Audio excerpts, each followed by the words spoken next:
आप किसी अलग बैकग्राउंड से आते हैं, Exactly. कभी ये नहीं सोचा है कि अब मुझे सलून बिजनेस की तरफ आना, कुछ शर्म तो महसूस नहीं हुई? My father was not ready with this thing. जब मैंने उनको बोला कि मैं सलून खोलना चाहता हूँ, he said, बेचना कहाँ का रहा?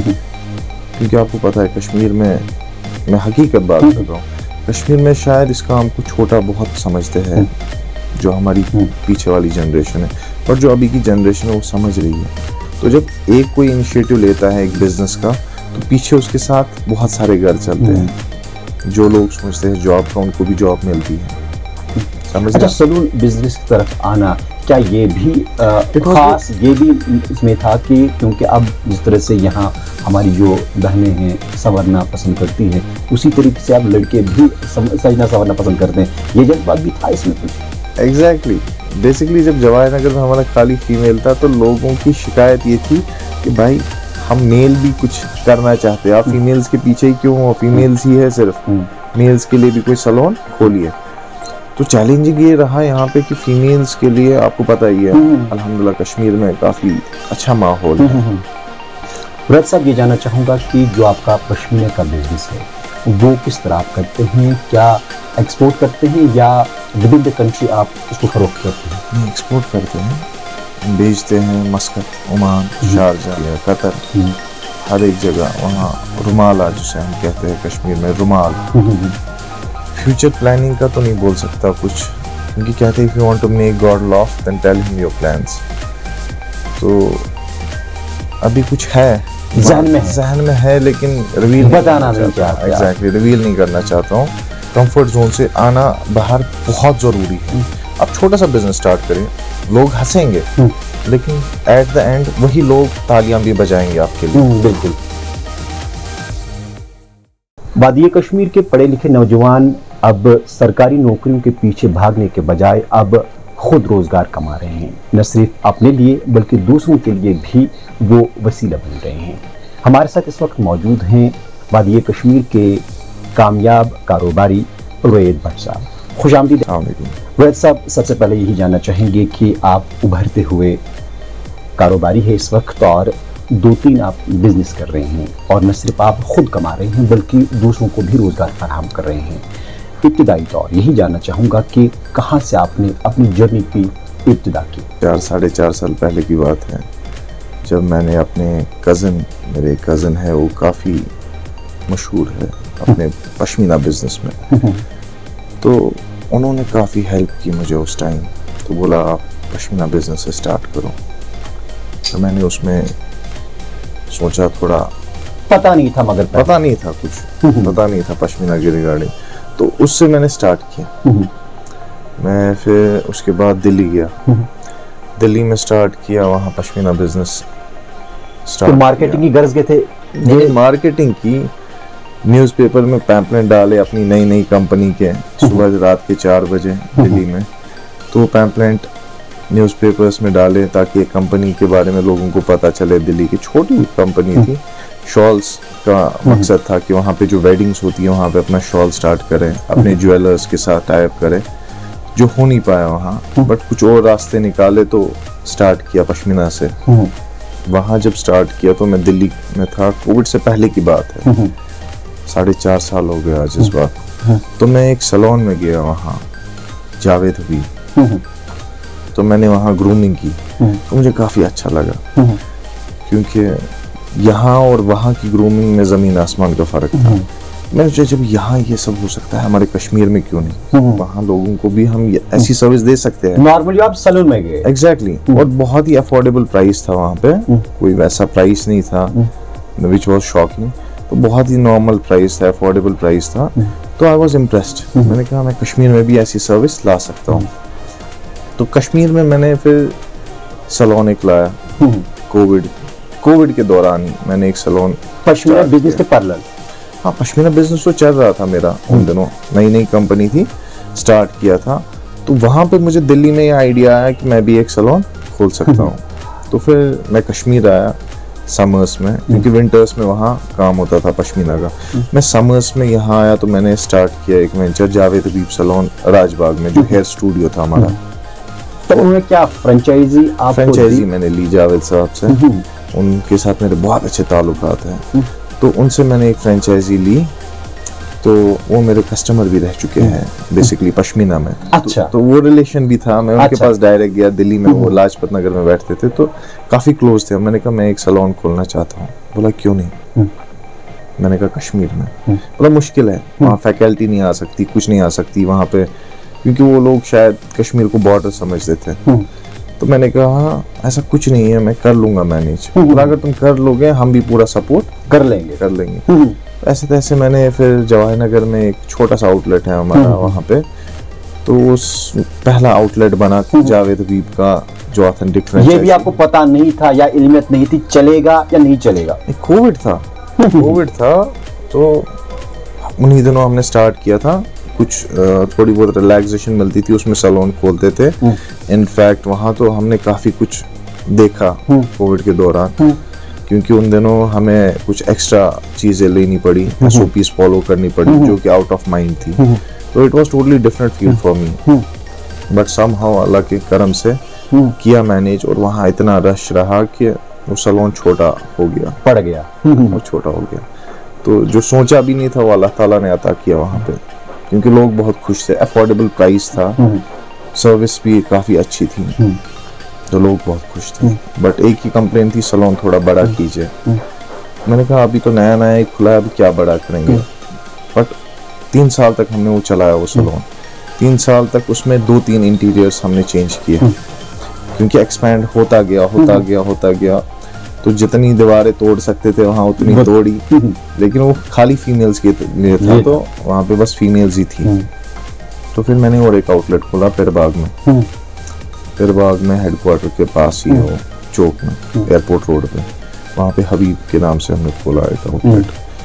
तो वो मेंस के लिए था, वहाँ भी अल्हम्दुलिल्लाह रिस्पॉन्स अच्छा रहा। 1 साल पहले की बात है, वहाँ खोला हमने तो, लेकिन अब वो एक्सपैंड हो गया, वो हमने काफ़ी बड़ा कर दिया पीछे से। ये हमारा दूसरा आउटलेट था। लेकिन एक चीज़ था कि मैं चाहता था यहीं पे मैं एक थोड़ा बड़ा सैलून, क्योंकि डिमांड भी थी। हमारे अपने क्लाइंट्स जो जवाहर नगर में थे, तो उनकी शिकायत रहती थी हमसे कि रवैद आप प्लीज़ कुछ कीजिए, सैलून बड़ा कीजिए। मेरा स्टाफ भी बोलता था सर यहाँ पे कस्टमर बढ़ रहे थे। वो 10 बाई 38 साइज था सैलून का। इट वाज द, मुझे लगता है मैं प्राउडली बोल सकता हूँ, सबसे छोटा सैलून वही था मेरा। जो मेरा एक ब्रांडेड सैलून कश्मीर में था वही सबसे छोटा था। तो उसके बाद हमने ली ये जगह। तो इस वक्त आप राजबाग में गोल्ड जिम के पास जो हमने ली। तो आप दोनों चलाते हैं, मेल भी और फीमेल भी? हाँ। अच्छा, ये जज्बा जो आपने दोहराया कि मुझे वहाँ की, अगर कश्मीर दिल्ली में हो सकता है इस तरह का सैलून, तो कश्मीर में क्यों नहीं? Exactly. क्या ये आपने बिजनेस को एक्सपेंड करने का मुद्दा मकसद था, या यहाँ के लोगों को अकोमोडेट या दूसरों को रोजगार फराहम करने की जो जज्बा या चाशनी होती है इंसान में, वही था?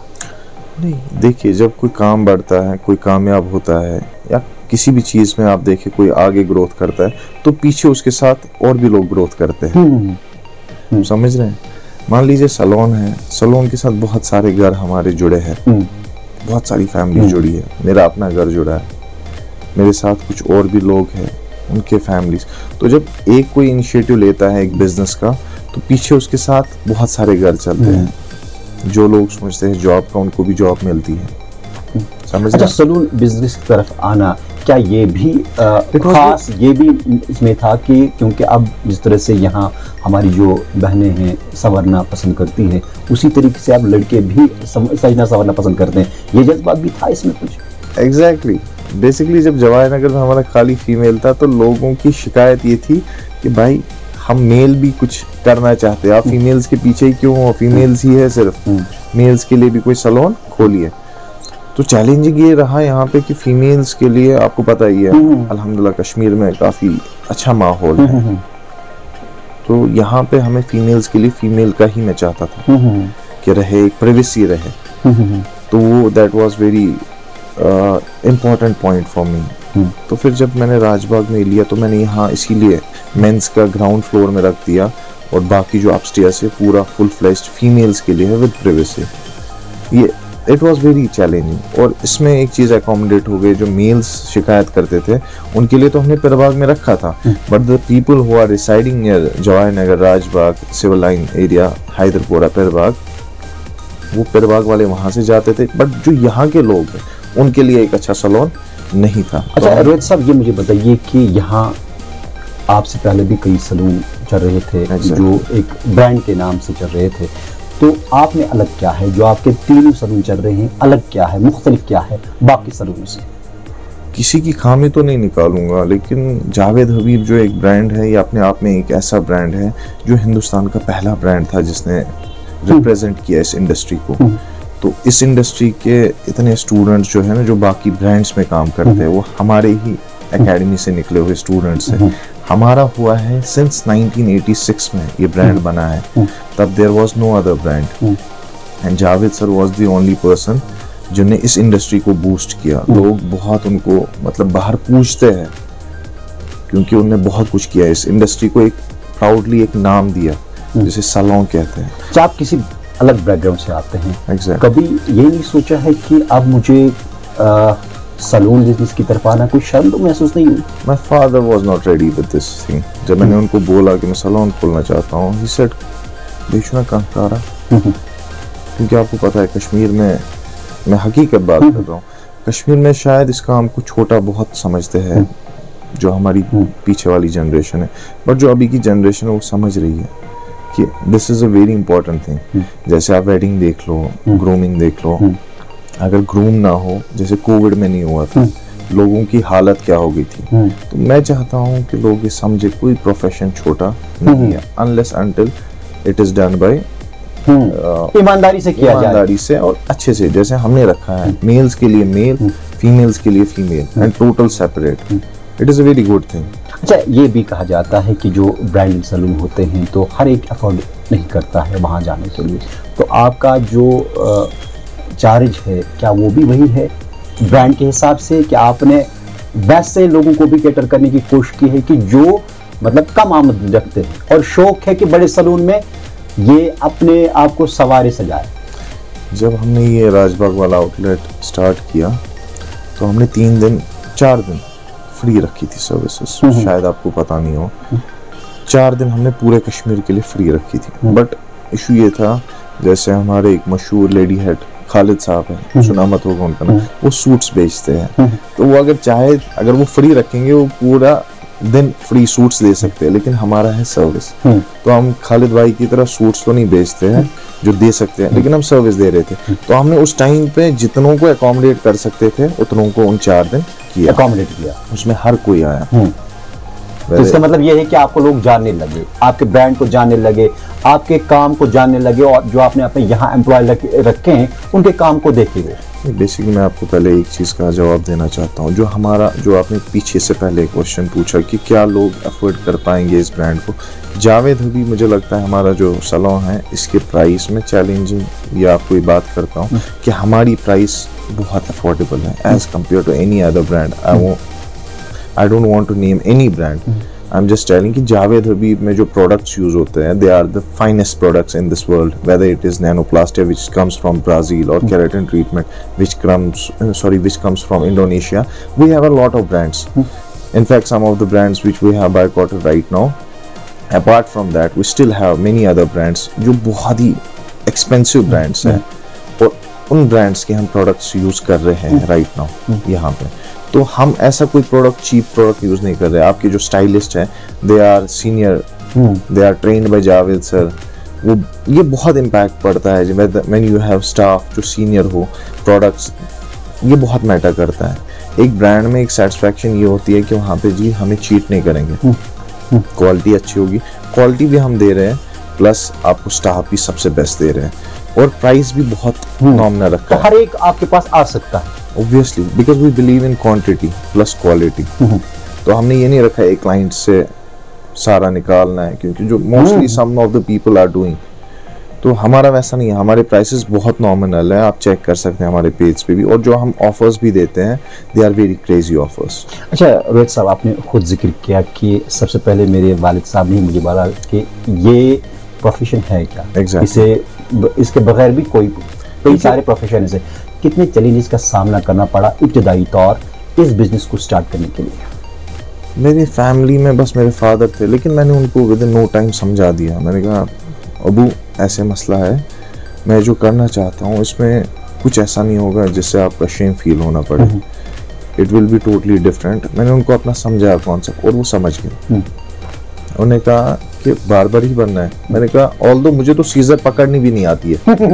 मैंने कहा मैं बस एक बिजनेस खोलना चाहता हूँ और कुछ शर्म खुद भी कमाना चाहता हूँ और दूसरों को भी रोजगार देना चाहता हूँ। ऑब्वियसली तब हमारे पास 5 चेयर्स थी वहाँ पे, 5 से 8 एम्प्लॉयज हुआ करते थे, जो हमारा पहला आउटलेट था।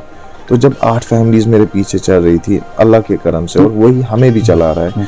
फिर एक्सपेंड करते गए, बाकी भी जुड़ते गए, पता नहीं दुआएं, वो कहते हैं ना दुआओं से ही हम चलते गए। अच्छा, वालिद को आपने समझाया? हाँ। किसी जिगर किस्म के चैलेंजेस तो नहीं रहे? काफी लोग टॉन्ट भी करते थे। जब जवाहर नगर में थे काफी टॉन्ट भी सुनने को मिला, इतना छोटा सैलून क्या खोला, कुछ और करना था, पश्मीना से कहाँ ये आ गया। तो सुनना पड़ा। कहते हैं बोला किसी को कोई जवाब नहीं। तो अल्हम्दुलिल्लाह फिर जब यहाँ जो तीसरा हमने खोला राजबाग में, तो इस वजह से फिर सब समझ गए कि मेरा मोटो था क्या। अच्छा, दोनों बिजनेस को अगर मिला के हम देखें, सैलून बिजनेस और दूसरा पश्मीना, कितने एम्प्लॉय होंगे जो आपके साथ जुड़े हुए हैं सर? काफ़ी है, एक फिगर तो नहीं बता सकता बट काफ़ी है। जैसे कि हमारे पास स्टाफ यहाँ पे दरबाग में, जवाहर नगर में, कारीगर्स हैं जो हमारे है पश्मीना में, वो सब मिला के लगता है 40-50 है। लेकिन अब 40-50 के पीछे इनकी फैमिलीज हैं। तो 50 लोगों की दुआ नहीं है, उनकी फैमिलीज कितनों की दुआएं हैं जिससे हम चल रहे हैं। तो बस वही करम है अल्लाह का कि कोविड में भी हमने सरवाइव किया, जबकि बहुत सारे बिजनेसेस को मैंने खुद शट डाउन होते हुए देखा है। लेकिन शुक्र अल्हम्दुलिल्लाह, नीयत साफ थी और अल्लाह पे भरोसा था और पूरी ईमानदारी से हमने अपने बिजनेस को रखा है और इंशाल्लाह रखेंगे। तो बस दुआएं हैं जिससे चल रहे हैं, किसी के साथ चीट नहीं किया। फिर से उसी पॉइंट पे होंगे। और प्राइसेस हमने बहुत नॉमिनल, बहुत अफोर्डेबल रखे हैं। मुराद साहब, ये जानना चाहूँगा कि जो आपका पश्मीना का बिजनेस है वो किस तरह आप करते हैं? क्या एक्सपोर्ट करते हैं या विद इन द कंट्री आप इसको फरोख्त करते हैं? नहीं, एक्सपोर्ट करते हैं, हम बेचते हैं Muscat, Oman, Sharjah, sorry Qatar, हर एक जगह। वहाँ रुमाल जिसे हम कहते हैं कश्मीर में रुमाल, वो हम अभी उसी पे फोकस चल रहा है विंटर से। और शॉल स्टूल्स भी करते हैं, बट मेन हमारा रहता है रुमाल अभी जो हम दे रहे हैं। अच्छा, बाहर। तो किस तरह इस वक्त बिजनेस, वो कारोबार चलता है आपका? अल्हम्दुलिल्लाह वो भी अच्छा है। पश्मीना में काफ़ी डाउनफॉल देखने को मिला है हमें कोविड के बाद से, क्योंकि लोगों ने, वो एक एक्सपेंसिव प्रोडक्ट है, that is a luxury product.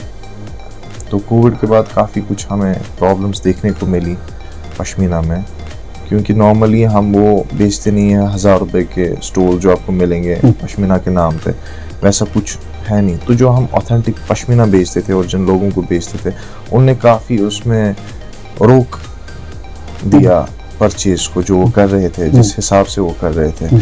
Mostly demonetisation के बाद ही हो गया था, बट जो बचा कुचा था बिजनेस वो कोविड से इफेक्ट हो गया, क्योंकि डिमोनेटाइजेशन में बूम हो गया था। अब रिवाइव हो रहा है आहिस्ता आहिस्ता, but it will take a lot of time, it will take, but हो रहा है। बाकी कंट्रीज में एग्जिबिशंस हो रही है। My blessings to all those people. तो क्या आप भी पार्टिसिपेट करना चाहें वहाँ? हाँ है, हमारा परसों है एक exhibition, but that is buyer seller meet at Gurgaon. तो वो है हमारा। तो डायरेक्ट रिटेलर के साथ हमारा कोई कांटेक्ट अभी है नहीं। जो हम दे रहे हैं वो होलसेल में ही बेच रहे हैं। हमारे कुछ है अपने कस्टमर्स कश्मीर में, अब वो डायरेक्ट दे रहे हैं अपने कस्टमर्स को मस्कत में, बाकी जगह। हमारा अभी नया आ रहा है एग्जिबिशन, एक परसों है गुड़गांव में, that is with buyer seller, उसे मीट कहते हैं। वहाँ पे आते हैं सेलर्स एंड बायर्स, वो एक दूसरे से कनेक्ट होते हैं। तो बड़े बड़े जो भी उनके ऑर्डर्स रहते हैं वो लेते हैं। तो फ्यूचर प्लानिंग आपकी क्या है? फ्यूचर प्लानिंग तो कहते हैं, if you want to make God laugh then tell him your plans, ऐसा ही कुछ है। तो फ्यूचर प्लान्स कुछ नहीं है, बस सोचा है कुछ। अल्हम्दुलिल्लाह अगर अल्लाह ने चाहा, उनका करम रहा। तो कोई और बिजनेस बढ़ाना चाहते हैं अपना, या कोई और बिजनेस की तरफ स्विच करना चाहते हैं? फ्यूचर प्लानिंग का तो नहीं बोल सकता कुछ, क्योंकि कहते हैं if you want to make God laugh then tell him your plans. तो अभी कुछ है जहन में है लेकिन रिवील बताना नहीं चाहता। एग्जैक्टली, रिवील नहीं करना चाहता हूँ। तो इनफैक्ट वो हो भी गया होता, बट शायद अल्लाह कुछ बेहतर ही चाहते हैं, इस वजह से थोड़ा वो बड़ा मेरे लिए कुछ प्लान कर रहे हैं, इस वजह से रुका हुआ हूँ। तो इंशाल्लाह होगा, कुछ ना कुछ होगा। अच्छा रोहित साहब, आखिर पर आपकी कोई मैसेज होगी हमारे देखने वालों के लिए? हाँ। या उन नौजवानों के लिए जो खुद रोजगार कमाना चाहते हैं, खुद अपना रोजगार कमाकर दूसरों को भी रोजगार देना चाहते हैं, मगर किसी वजह से कर नहीं पाते? पहले मैं आपको एक चीज़ बताना चाहता हूँ, आपने मुझे एक प्लेटफॉर्म दिया है अल्हम्दुलिल्लाह, इससे मैं एक मैसेज देना चाहता हूँ अपने भाइयों को कि please and please, it's my humble request, drugs से दूर रहे। इसने हमारे कश्मीर को तबाह और बर्बाद कर दिया। पहले तो ड्रग्स से दूर रहें, फिर जब होश में रहेंगे तभी कुछ कर पाएंगे। बिल्कुल। तो होश में रहने के बाद जो मेरे भाई है वो कुछ कर सकते हैं, या मेरी बहनें हैं कुछ कर सकती है। तो my important message, this is a very serious concern अभी राइट नाउ इन कश्मीर, तो प्लीज़ ड्रग्स से दूर रहें। उसके बाद मैसेज ये है कि गवर्नमेंट पे रिलाई ना करें, गवर्नमेंट पे रिलाई टोटली ना करें कि वो जॉब्स दें या ना दें, उस चीज़ को थोड़ा साइड लाइन कर दें, उसको एक बैकअप रखें। It's good if you are getting a job from government, it is a good thing, but it should not be your motto. आप एक छोटा सा बिजनेस स्टार्ट करें, बिकॉज यहाँ पे ऐसे एंटरप्रेन्योर्स है जिन्हें स्टार्ट किया, जैसे जावेद पारसा है, कुछ मेकअप आर्टिस्ट है, हमारी मसरत है, सबा है, बाकी है, इनने, या कुछ टेक्सटाइल्स में आए हैं जो सूट्स दे रहे हैं, तुल पलो, बाकी इनने एक मिसाल क्रिएट की है। They are example for society. किसी जगह से शुरुआत तो किसी जगह की, किसी वो पहले से तो नहीं थे ना यार, जो नाम है वो पहले से तो नहीं था। इंस्टाग्राम पे अगर उनके 1 लाख फॉलोअर्स है, 1 लाख कस्टमर्स है, वो पहले से तो नहीं थे। उनने भी स्ट्रगल देखा, तो आप लोग भी स्ट्रगल, अपने कंफर्ट जोन से बाहर आइए।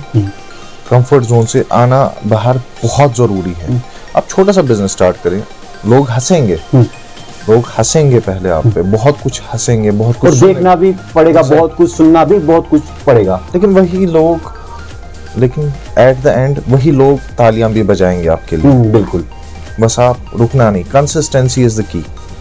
बहरहाल आपने अपने वेंचर्स के हवाले से हमसे बात की, और जो रोज़गार आप दूसरों को देते हैं और ख़ुद भी रोज़गार कमाते हैं, उस हवाले से हमसे बात की, और अपने आने वाले जो प्लान है, भले आपने रिवील नहीं किया, मगर हमें इशारों में ये पता चला कि रोहित साहब आगे भी और कुछ करना चाहते हैं। बहरहाल आपने हमसे बात की और हमें अपना कीमती वक्त दिया, आपका बेहद शुक्रिया।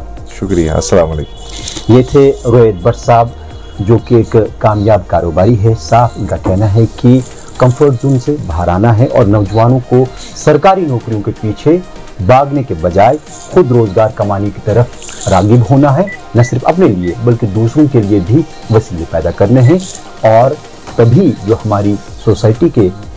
हमारी सोसाइटी जो है बेहतर तौर फलेगी और फूलेगी, और जो यहाँ का नौजवान तबका है बेहतर तरक्की की तरफ गामजन हो सकता है।